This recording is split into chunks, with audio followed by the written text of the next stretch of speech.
بہلول ایک ایسا یگانہ روزگار کردار کہ جس نام کے کئی لوگ گزرے ہیں، مگر بہلول سے مراد عموماً وہی شخص لیا جاتا ہے جس نے دیوانگی کا مفہوم بدل دیا اور دانش برہانی کے معنی سمجھانے۔ تاریخ کے صفحات میں وہ واحد دیوانہ ہے جو دانا نے راز ہے، اور وہ تنہا پاگل کہلوانے والا ہے جو دانش مندوں کو حکمت و دانش سکھاتا ہے۔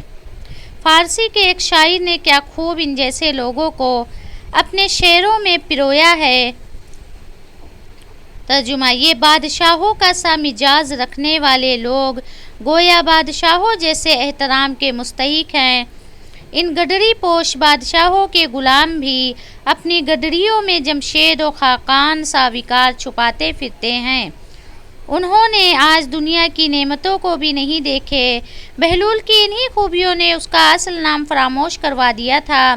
اس کا اصل نام وہب بن عمر تھا اور جائے پیدائش کوفہ بیان کی گئی ہے۔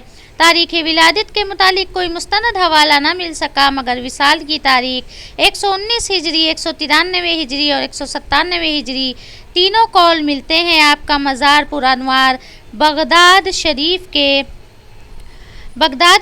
کے مشہور قبرستان میں ہے۔ کم ہی لوگ ان کے اصل نام سے واقف ہوں گے۔ بہلول کی با پر پیش اور ہا پر جزم ہے، جس کی وجہ سے اس کا اصل تحفظ بہلول ہے، جس کے معنی ہنسمکھ، سچے، عقلمند اور حاضر جواب کے ہیں۔ بہلول نام جو کہ ہمارے ہاں عام بولا جاتا ہے، کیا وجہ ہے کہ اصل نام بہلول سے ہٹ چکا ہے؟ تو جان لیجئے کہ اس میں کوئی خاص پہلو نہیں ہے، بلکہ زبان کے فرق کی وجہ سے اب صرف بہلول ہی زبان زد عام ہے۔ اس کے نام کے مطلب سے کوئی فرق نہیں پڑتا۔ جس طرح وہ اپنے دور میں ایک مقبول شخصیت تھا، اسی طرح ہر دور میں اس سے منسوب حکایات شوق سے کہی اور سنی جاتی ہیں۔ اس کی دانش مندی کا اندازہ آپ اس بات سے بخوبی لگا سکتے ہیں کہ وہ حضرت امام جعفر علیہ السلام کے شاگردوں میں سے تھا، اور اس نے امام موسیٰ کاظم علیہ السلام کا زمانہ بھی دیکھا اور ان سے علم کا نور بھی سمیٹتا رہا۔ اس کی دیوانگی کے متعلق ہے کہ اس نے امام موسیٰ کاظم کے کہنے پر دیوانگی کا لبادہ اوڑھ لیا تھا۔ جو ہی میں خلیفہ ہارون رشید کو آئینہ دکھاتا رہتا تھا، بہلول جرأت و ہیبہ کی، حق گوئی اور مظلوموں کی حمایت کا علمبردار تھا۔ وہ اس دور میں بادشاہوں پر کھلے بندوں تنقید کرتا تھا جب کوئی بادشاہ کے خلاف بولنے کا تصور بھی نہیں کر سکتا تھا۔ اس کی دانش مندی اور ذہانت نے کبھی اس کا موقع نہیں دیا کہ اس کے کسی لفظ پر گرفت کی جا سکے۔ وہ بہترین حس مزاج رکھتا تھا۔ اس دور کے حالات اور معاشرت پر اس کی گہری نظر تھی۔